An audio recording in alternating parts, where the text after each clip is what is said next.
木原選手、三浦選手、感動をありがとうございます。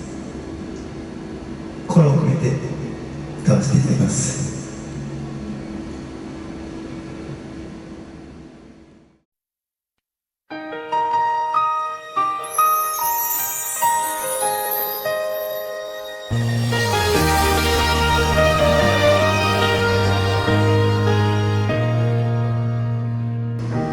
初めとってあなたと滑り出した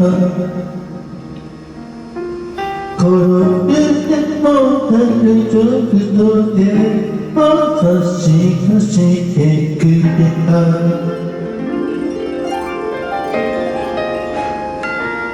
もっと強くなってると信じて簡単な道で戦ったあ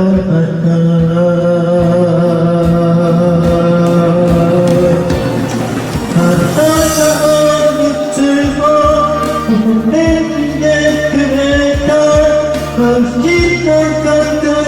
く信じることがくれあなたの時を刻んでいた美しい人が夢の中にいてあなたと進んだ道迷いを解けだけだけで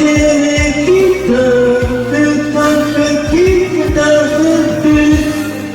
この二人がこ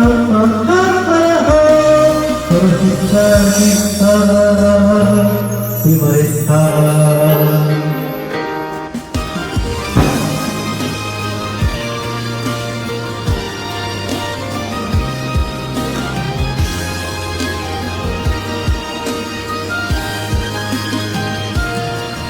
それでもあなたが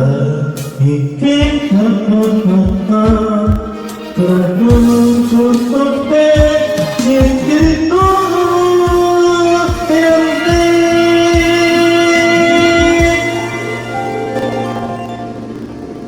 あなたと見た希望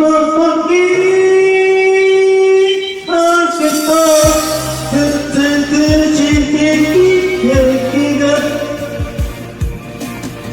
胸を張って何を解